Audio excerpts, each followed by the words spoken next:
So we're here in Amsterdam with Carola Häggkvist. Unbelievable. I mean, no one ever thought we'd have the chance to talk to her, and yet here we are. Welcome to Amsterdam, Carola. Thank you, my friend. How are you doing? You feeling relaxed? Feeling fine here. Yeah.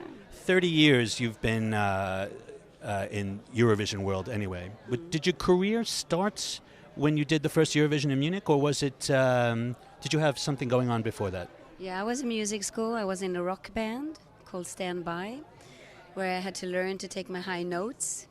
And that was like a good practice before this song, Fremling, Fremder. I sang it in Dutch also, actually. But for me, it was totally life-changing after Eurovision Song Contest and after the final in Sweden. So being able to go with the subway the next day, I could not the other day, you know. You were only 16 when you were in Munich, is that right? Was it, when people talk about wind machines, it always comes back to you. Were you the first? Thank you. I don't have any hair to go back, though. That's the problem. I lost that a long time ago. Were you the first to do this wind machine thing, or is it copyright Carola Häggkvist, or is it? Yeah, it is. They say it's the Carola machine, and it's kind of fun, of course. But my song, Captured by a Love Storm, captured by storm wind, actually in Swedish. It's about the wind, and it's about the life and the spirit of life. And after doing a lot of interviews with magazines or photo shoots, you use a little wind machine sometimes. And I like the feeling that you get in your eyes.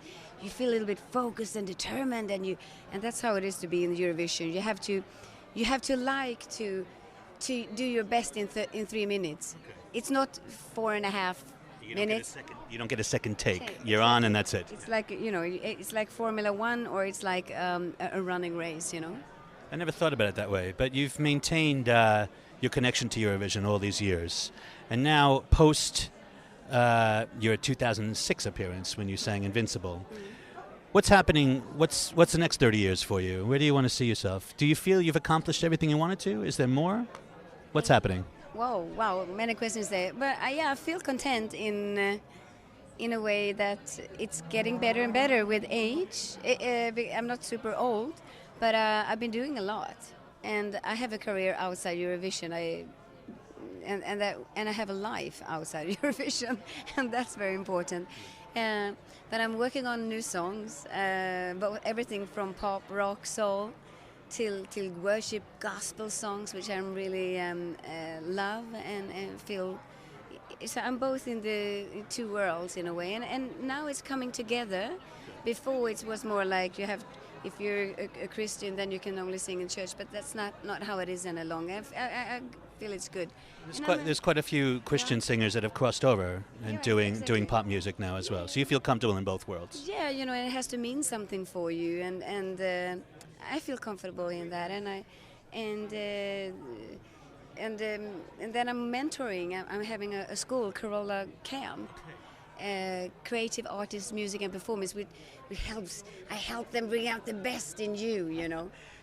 I work as a TV producer. I deal with a lot of major talent, but I'm actually quite nervous to talk to you because I'm sorry. I'm all. This is Carola. I mean, someone I've seen since I was a young kid. I got one last question for you.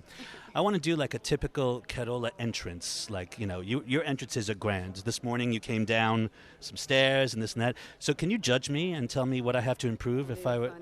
But I'm not in drag. I mean, just exactly. not as Carola. Oh, just me. Are you usually in drag? No. Well, I think With this beard, it's a little hard. No, you're sweet. You look wonderful. The thing is that you have to be creative, and you have to be, you have to think not only in the box. Okay. So let me try. It was funny that you said about it this morning, because when I came in, they're like, "Can you just sing?" And I'm like, "Yeah. Do we have the wind machine here? And can I use that? You have to see how does it look here? Okay. So now we have this stair, but you're not a female. I mean, so I need to think, how does a man walk? What would we do? Let me show you. And the Carola school. Yeah, we start how you want to do it, and then we just accelerate it. Okay. What are you thinking? My thinking is like head down. Okay. Like kind of walk in with this, but look up at the crowd. Does that work? I mean, if I. It looked kind of an. No, no, no. Well, you have to be a little bit more natural in my taste. Yeah, that looks nice. I like that because then something happened with your way of moving. The only thing is that now you don't have high heels. I have high heels. I have very, very low. Yeah, so then you don't need to look down. So then you have to take in the room. You have to look at the people.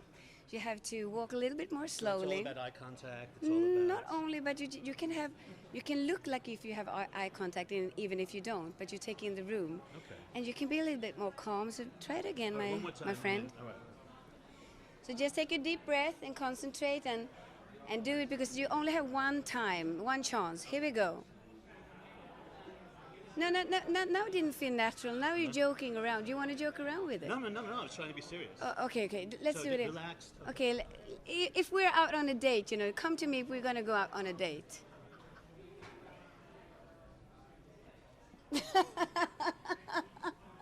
I don't know. Am I too old to go to Carola camp? Do I have to? No, all you right. can be 80 or whatever. But no, that would look nice. But it was this. I'll never be. I'll never. There's only one Häggkvist. I think is the problem. You can do it. You can do it. All right. Thank you very much for You talking were with us actually today.